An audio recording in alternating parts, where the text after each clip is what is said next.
آپ کے نزدیک یہ کیا چیز ہے گراس روٹس تھیٹر؟ مجھے تو فرینکلی سمجھ میں نہیں آتا کہ گراس روٹ لیول کا کیا مطلب ہے. جو بھی ہم کام کرتے ہیں تھیٹر میں، ہم تو چاہتے ہیں کہ ہر انسان کی پہنچ وہاں تک ہو، ہمارا کام دیکھے اور اس کو پسند کرے یا اس کو ریجیکٹ کرے.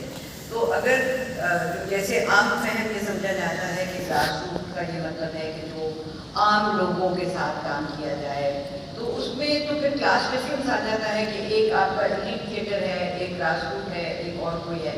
تو پرسنلی مجھے تو یہ بات بالکل ہی بھلی نہیں لگتی، اور میرے حساب سے تو جو تھیٹر ہے وہ تھیٹر ہے اور اس کی بیچ ہر ایک کے پاس تک ہونی چاہیے. اور میں بہت اپنے طور پر میں بہت خلاف ہوں یہ بہت ہائی ٹکٹس اور یہ ایلیٹسٹ ایٹیٹیوڈ کے، کہ یہاں پر جو بھی ڈرامہ ہم کرتے ہیں، جو بھی تھیٹر ہوتا ہے، وہ سب لوگوں کی پہنچ میں ہونا چاہیے اور جو بھی وہاں دیکھنے آنا چاہے وہ آ سکے. آدمی کیا ریلیجیس تھیٹر بھی رہا ہے، ایک محلاتی تھیٹر بھی رہا ہے، پھر ایک انگریزوں کا لایا ہوا ایک کلونیل تھیٹر بھی رہا ہے، اس کے ساتھ ساتھ پھر پولیٹیکل اور ریڈیکل تھیٹر بھی رہا ہے، اس کے ساتھ ساتھ پھر ہمارے ہاں ایک اس کی آپ سمجھ رہے ہیں کہ ایک ناجائز فارم کہہ لیں جو جس کو جگت تھیٹر کہتے ہیں یا کمرشل تھیٹر کہتے ہیں یا مجرا تھیٹر کہتے ہیں، وہ بھی ہمارے آلے دوالے میں ہوتا رہا ہے. اور اس کے علاوہ ایک ایکسپیریمنٹل تھیٹر بھی ہے. تو ساری تھیٹر کی فارمز ہیں.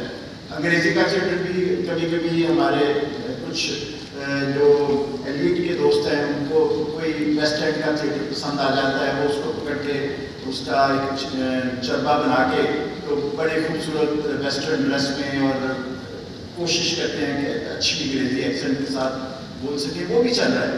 مین چیز جو ہے جو اس کا لٹمس ٹیسٹ ہے کہ آپ اپنے معاشرے کے لیے کیا پیغام دے رہے ہیں، اپنے معاشرے کو اگنور تو نہیں کر رہے. ابھی انہوں نے ذکر کیا کہ انٹرنیشنل کانگریس میں تھا تو وہاں ایک بڑے پرومیننٹ فلم میکر کا کوٹ کیا. انہوں نے کہا آپ بار بار تھیٹر کی طرف کیوں آتے ہیں؟ تو اس نے کہا کہ آپ اتنے بڑے مشہور سینما کے ڈائریکٹر ہیں. اس نے کہا cinema is fake, theatre is real, کیونکہ theatre is happening right now, it is happening live. There is no cut, no editing, no post-production, and your audience are also live and a part of it, and the theatre is in the grassroots theatre for the grassroots کی بات ہو رہی ہے. جب مجھے یہ topic ملا تو مجھے ایسا لگا تھا کہ جس طریقے سے بحث کو انٹرپریٹ کر پائی تھی وہ یہی تھا کہ وہ ایک ڈیموکریٹک تھیٹر ہے. سر نے جیسے بتایا کہ پروسیڈیمس کے باہر، اسٹریٹس میں، انسٹیٹیوشنس میں، ایجوکیشنل انسٹیٹیوشنس میں بہت سارے گروپس اکٹھے ہو کر کے بیٹھکوں میں، محلوں میں تھیٹر ہوتا تھا. مجھے لگتا ہے کہ میرا بھی بالکل کوئی آئیڈیا ہے. آف کورس آئی کانٹ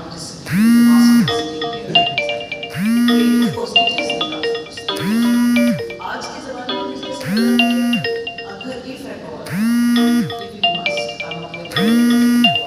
کسی قسم کی اسٹیج سے اٹھا دیں اور بالکل ایک ہی گراؤنڈ لیول پہ لے آئیں اور پھر اس کو واپس، جو کہ اسٹریٹ تھیٹر کی مثال تھی، اس کو اٹھائیں اور ایک بلڈنگ میں اور لے جائیں جو کہ آپ کو ایک نہ صرف الٹرنیٹیو پرووائڈ کرتی ہے بلکہ آپ کو ایک فرق طریقے کا ایکسپیرئنس دیتی ہے. تھیٹر کو اگر ہم اسٹیج ڈرامہ بولتے ہیں تو اسٹیج کے ساتھ میں ایک ہائرارکی ایسوسیٹ ہو جاتی ہے جہاں پہ ہمیشہ ایک پریویلیجڈ آرٹسٹ ہوتا ہے اور ان کا آڈینسز کے ساتھ میں ایک سرٹن گیپ ہوتا ہے. اس گیپ کو ختم کر دیں تو مجھے لگا وہ شاید ایک رسپانس ہے گراس روٹ تک جانے کا. اگر ہم عوام کی بات کریں، عوام کی انٹیگریشن، عوام کے بغیر، آڈینس کے بغیر تھیٹر نہیں ہے، تو شاید اس بات کو بھی تھوڑا بہت کوشچن کر لیا جائے. 2-2.5 سال کووڈ نے ہمیں اپنے گھروں میں بند کر دیا، کسی بھی قسم کی کوئی کلیکٹیو ایکٹیویٹی نہیں ہو سکتی تھی، تو کیا کیا جائے؟ اگر تھیٹر جو ہے وہ ریزسٹنس کے لیے بھی، تھیٹر کی فارم کو ریزسٹنس کے لیے بھی استعمال کیا جاتا ہے. جب آڈیٹوریمس کے دروازے بند ہو گئے تو ہم نے دیکھا کہ تھیٹر سڑکوں پہ چلا گیا. ہاں، اگر ہمیں کووڈ گھر پہ بٹھا دے تو پھر ہم تھیٹر کیسے ایکسپیرینس کریں؟ ہاں، اس کو فلم کیا جا سکتا ہے، اس کو ڈیجیٹلی اسٹریم کیا جا سکتا ہے تاکہ وہ اپنی آڈینسز کی طرف چلا جائے. ہاں، وہ آڈینس دیر اینڈ دین نہیں آپ کے سامنے ہو سکتی تھی، لیکن وہ ایک اور فارم میں آپ کی